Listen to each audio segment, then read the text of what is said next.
Tout à fait.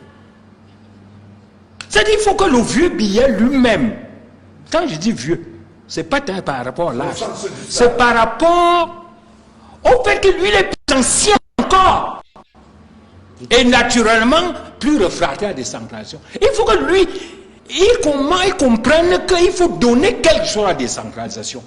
Pendant ce temps, la bureaucratie centrale, les ministres ne veulent rien céder. Ils ne veulent rien. Ils veulent contrôler tous les 6 000 milliards de francs dans leur bureau. Au prétexte de l'unité nationale. Au prétexte de... Donc, le problème, c'est que c'est des mesures gratuites même. Le fait que le chef de l'État s'est retrouvé pratiquement obligé d'appliquer partiellement une mesure qui a été prise. Puisque dans la norme, les régions et les communes devraient bénéficier déjà collectivement, n'est-ce pas, de 750 milliards, au moins. À hauteur de 15%. À hauteur de 15%. Est-ce que s'ils freinent des 4 pieds pour céder, le chef d'État a pris le décret. Est-ce que c'est même ceux qui vont appliquer ce décret? Dès que le chef de... Bon, ils vont se rendre compte, le chef ne regarde plus. Ils vont dire, mais c'est ça ou pas, on leur donne. C'est le problème. Bonjour les enfants, c'est papa. Vous savez, parfois on dit, si tu veux pas en rire, si tu veux pas en pleurer, il faut en rire. Bienvenue dans le deuxième podcast de la journée, les enfants. Bienvenue à la clinique. Bienvenue dans les primaires chez les crapules. Vous voyez, est-ce qu'il y a quelque temps, est-ce que celui-ci pouvait appeler Pomba le vieux Bia? Pour que vous compreniez qu'on a atteint un autre niveau. Hein. Est-ce que vous avez, ce monsieur qu'on appelle Dieudonné Nsomba, il pouvait avoir la liberté de s'asseoir sur la télévision de Amougou Belinga et appeler Paul Bia le vieux Bia? Les enfants vous reposent la question parce que j'ai l'impression que quand vous ne suivez pas l'actualité politique et psychologique du Cameroun, il peut arriver que beaucoup d'entre vous soient dans un bug. Je vous pose une question simple. Est-ce que vous aurez imaginé un moment où Dieudonné Nsomba serait assis à la télé d'Amougou Belinga et aurait appelé Pomba le vieux Bia? Entre-temps, Amougou est en prison. Il faut que vous voyez bien que c'est clair. Il faut que vous regardez bien et vous observez les corrélations qui existent. Si vous voulez comprendre pourquoi Amougou est en prison, il faut écouter tous ces discours qui se passent sur Vision 4 avec beaucoup de clarté. C'est que si Pomba ne comprend pas qu'il doit donner un peu de pouvoir aux régions, ça veut dire que si Pomba ne comprend pas que s'il n'enlève pas tous les pouvoirs entre les mains de Ngongo, il va se faire dynamiter. C'est ce qu'il essaye de dire. Il appelle déjà le vieux Bia. Ça veut dire qu'il envoie un message au peuple. Que tout le monde sait. C'est-à-dire que quand on parle déjà que le vieux Bia, alors qu'il est président, c'est un message qu'on envoie même au peuple. Un message que nous on dit depuis les vacances de pouvoir. Ça fait longtemps que nous on a décrié ça. Mais vous savez les enfants, c'est dur pour moi d'avoir attendu tout ce temps, pendant toutes ces années, supporter toutes vos insultes, pour qu'on arrive à quelque chose qui existe depuis. Par exemple, quand on parle de la vacance de pouvoir, la vacance de pouvoir a été décrétée par nous ici depuis. Mais on a eu, évidemment, vous savez ce qu'on appelle la pression, parce que quand les gens qui ont le pouvoir voient que vous les avez démasqués, ils vous combattent avec beaucoup de violence. Lorsque nous avons, derrière le président Moïse Kamto, lancé la vacance de pouvoir, constaté, demandé le constat de la vacance de pouvoir, on nous a accusés à l'insurrection. Maintenant, il nous parle d'un monsieur qui serait le vieux, qui ne ferait plus rien. Comme si, ils font comme si on découvre ça. Quelque chose que nous on dit depuis. Si aujourd'hui Bibou Nissak est en prison, si aujourd'hui Alain Foguet est en prison, si aujourd'hui les 58, plus de 600 militants du MSS sont en prison, c'est parce qu'ils ont essayé de dire au peuple camerounais que ce n'est pas Pomba qui dirige.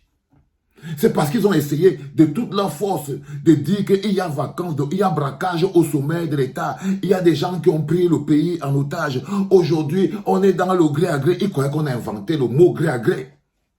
La première fois que le président de Moïse Kamto a sorti le mot gré à gré, ils étaient en train de parler de lui-même comme si c'était drôle. Oh, que ça c'est quel mot que le scientifique s'y est encore parti trouver, le mot gré à gré. Aujourd'hui, ils détaillent ça comme si les gens n'étaient pas partis en prison pour ça. C'est ça qui me dérange. C'est que ces gens, j'ai l'impression qu'ils nous volent notre douleur. Ils nous volent notre souffrance. La douleur qui nous a amenés en prison. Si aujourd'hui Bibou est en prison, c'est parce qu'il s'est levé un jour pour dire qu'il y a vacances de pouvoir dans ce pays. Qu'il y a un gré à gré. C'est-à-dire l'État n'est plus, le pays n'est plus dirigé. Dès que tu entends ça, oh, le pays n'est plus dirigé, c'était les mêmes qui se levaient pour venir dire, venez alors diriger à notre place. C'est comme ça que vous voulez arriver et tout dire. Chaque fois qu'on a essayé d'alarmer le peuple, de ce qu'ils sont en train de dire là, de ce qu'ils sont en train de dire là, chaque fois qu'on a essayé d'alarmer le peuple pour dire, tiens, les gars, attention, là, il y a vacances. À un moment même, on a dit que Pomba, Kouench.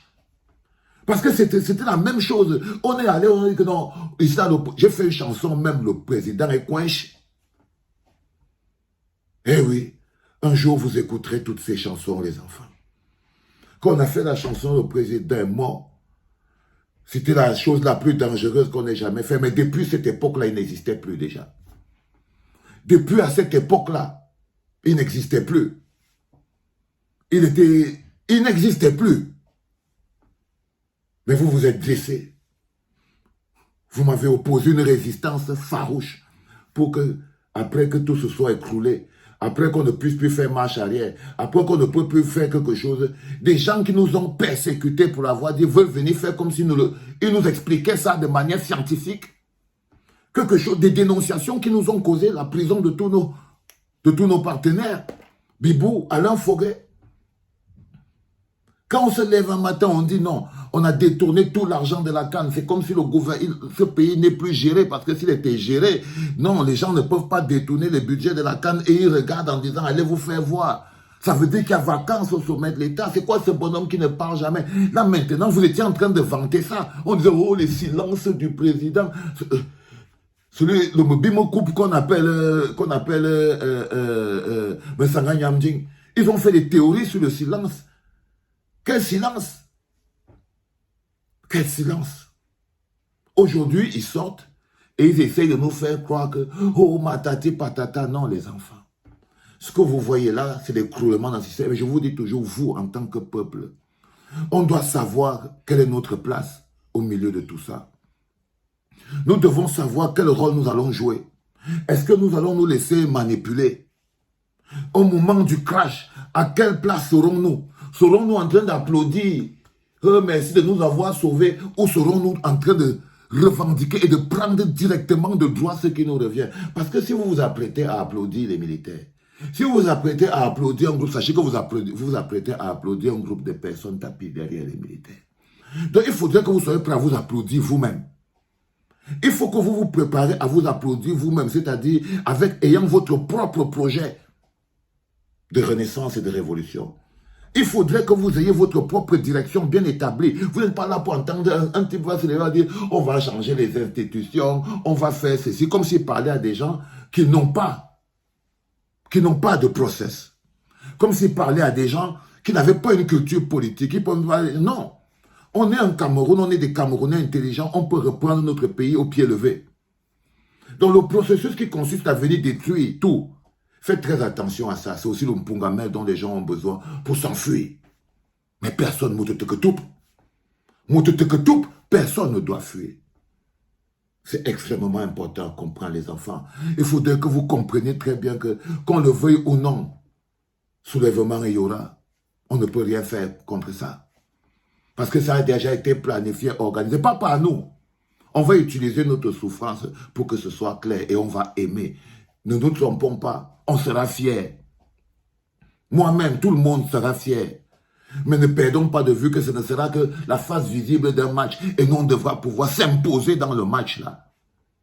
En tant que peuple, on doit pouvoir s'imposer pour dire que non, on n'est pas là pour attendre que des gens se lèvent et quelqu'un va... Non. Soyons prêts à être un peuple. Que personne ne nous vole notre souffrance. Que personne ne nous vole nos 40 ans de résilience. Parce que ce serait ça le pire. Qu'après 40 ans de souffrance et de résilience, quelqu'un se lève un matin et vient vous faire le Zorro. Faites très attention à toutes ces choses. Apprenez de tout. Apprenez de tout.